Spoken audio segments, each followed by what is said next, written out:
बिस्मिल्लाहिर्रहमानिर्रहीम। अस्सलाम वालेकुम। कैसे हैं आप सब। आज मैं बना रही हूँ चिकन की निहारी। हमारी निहारी ये बहुत ही ज़्यादा बेहतरीन और टेस्टफुल बनने वाली है। सर्दी के मौसम में निहारी हो पाए हों, ये चीज़ें बहुत ही ज़बरदस्त लगती हैं, खाने में बहुत मज़ा आता है इन्हें। और यहाँ मैं बना रही हूँ निहारी आज, वो भी चिकन की।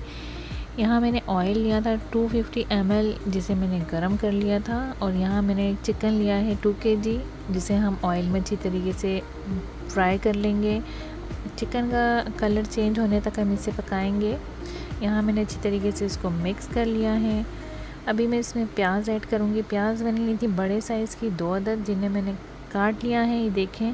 अभी प्याज मैं इसमें ऐड करूँगी। उसके बाद हम इसमें ऐड करेंगे पिसा हुआ अदरक और लहसुन का पेस्ट। 2 टेबल स्पून इसमें मैं लूँगी अदरक और लहसुन का पेस्ट, वो भी हम इसमें ऐड करेंगे। और इन दोनों चीज़ों को कर देंगे अच्छी तरीके से मिक्स। आप लोग मुझसे पूछते हैं अदरक लहसुन का कलर ग्रीन क्यों होता है। मैं इसमें 2-3 हरी मिर्च भी साथ पीस के रखती हूँ, तो इसलिए इसका कलर ग्रीन होता है। प्याज और अदरक लहसुन को अच्छी तरीके से मिक्स करने के बाद इसमें हम ऐड करेंगे नमक। नमक लिया है मैंने 1 टेबल स्पून। पिसी हुई लाल मिर्च ली है 1 टेबल स्पून। ज़ीरा लेंगे इसके अंदर 1 टीस्पून। और इसमें मैं लूँगी साबुत काली मिर्च, वो भी 1 टीस्पून। यहाँ निहारी का पैकेट मैंने लिया है, यह निहारी का पूरा पैकेट इसमें हम ऐड करेंगे। शान का मैंने निहारी का पैकेट लिया है, आप किसी भी अच्छी कंपनी का पैकेट ले सकते हैं, इसका बहुत अच्छा टेस्ट आता है। इन सबको हम कर देंगे अच्छी तरीके से मिक्स। और मिक्स करने के बाद इसे ढक्कन ढक के तकरीबन 10 से 15 मिनट के लिए हम पकाएंगे, ताकि जो हमारी प्याज है, अदरक लहसुन है, ये सब अच्छी तरीके से पक जाए, प्याज हमारी अच्छी तरीके से इसमें गल जाए। आप देखिएगा इसे 10 से 15 मिनट आप इसी तरीके से मिक्स करने के बाद ढक्कन ढक के छोड़ेंगे तो प्याज बिल्कुल हमारी गल चुकी होगी। मैं आपको दिखाती हूँ। अभी मैं इसे 10 से 15 मिनट के लिए ढक्कन ढक दूँगी और 10-15 मिनट के बाद इसे मैं आपको दिखाती हूँ। यहाँ देखें 10 से 15 मिनट गुजर चुके हैं। मैंने इसे तकरीबन 12 मिनट बनाया था, मतलब कि पकाया है। और 12 मिनट के बाद देखें प्याज बिल्कुल भी आपको नज़र नहीं आ रही, इसमें प्याज हमारी अच्छी तरीके से मिक्स हो गई है, गल गई है प्याज। इसे हम अच्छी तरीके से भूनने के बाद इसमें मैं पानी ऐड करूँगी। पानी लूँगी मैं इसमें 3 मग्गे, यानी कि मेरे पास जो ये मग्गा है वो बड़े साइज़ का है, तो यहाँ मैंने एक इसमें ऐड कर दिया है। एक हम आटे के साथ ऐड करेंगे। आटा निहारी के अंदर हमेशा आप लोग भून के इस्तेमाल किया करें, मैं भी आटे को भून के ही इस्तेमाल करती हूँ। यहाँ मैंने आटा लिया है 4 टेबल स्पून आटा है, इसे मैंने भून लेना है। आटे को भूनने के बाद इसे हम पानी में मिक्स करेंगे। यहाँ देखें आटे को अच्छी तरीके से मैं भून लेती हूँ। यहाँ आटा मैंने भून लिया है।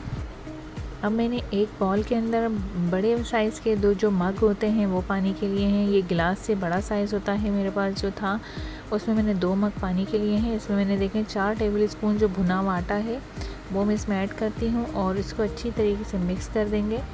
निहारी के अंदर हमेशा आपने जब भी आटा ऐड करना है पानी के अंदर इस तरीके से मिक्स करके ऐड करना है और आटे को भून के ऐड करना है। यहाँ देखें निहारी में उबाला आ चुका है, जो मैंने पानी पहले ऐड किया था उसमें उबाला आ चुका है। अभी यहाँ मैंने जो आटे का पानी बनाया था वो भी मैंने इसमें ऐड कर दिया है।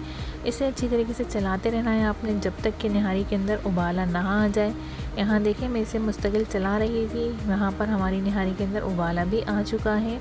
इसे मैं तकरीबन 15 मिनट और पकाऊंगी, ताकि आटे का जो कच्चापन है वो भी ख़त्म हो जाए, अच्छी तरीके से आटा भी पक जाए। और मैंने यहाँ लिया है एक आधा लेमन, ये देखें बड़े साइज़ का लेमन था तो मैंने आधा लिया है, वो भी मैंने इसमें लेमन का जूस ऐड कर दिया है। यहाँ पे अच्छी तरीके से हम इसे मिक्स करेंगे। यहाँ उबाला हमारा आ चुका है। 15 मिनट के लिए मैं इसे मज़ीद और पकाऊंगी। निहारी हमारी हो जाएगी रेडी, क्योंकि आटे का जो कच्चापन है वो भी ख़त्म हो जाता है 15 मिनट। बिल्कुल धीमी आंच पे आपने इसको पकाना है। यहाँ मुझे 15 मिनट इसे पकाते हुए हो चुके हैं और मैं आपको ये दिखा रही हूँ कि देखें माशाल्लाह बहुत ही ज़्यादा ज़बरदस्त और टेस्टफुल हमारी निहारी रेडी हुई है। 15 मिनट पकाने का मतलब ये होता है आटे का जो कच्चापन होता है वो भी इसमें ख़त्म हो जाता है। बेहतरीन सी निहारी आपकी भी रेडी हो जाती है। ये देखिए हमारी निहारी रेडी हो चुकी है। अगर आप लोग ये सोच रहे हैं कि शोरबा इसका पतला है तो शोरबा इसका पतला ही रखना चाहिए, क्योंकि बाद में जो है ये आटे की वजह से थिक हो जाता है, गाढ़ा हो जाता है। और यहाँ मैंने हरा धनिया, हरी मिर्च ऐड कर दी है। आप इसमें बारीक बारीक अदरक भी काट के ऐड कर सकते हैं। और यहाँ मेरी निहारी हो चुकी है रेडी। आप लोगों को अगर मेरी रेसिपी पसंद आती है तो लाइक और शेयर करना ना भूला करें। कमेंट्स में अपना फीडबैक ज़रूर दिया करें। दुआओं में याद रखिएगा।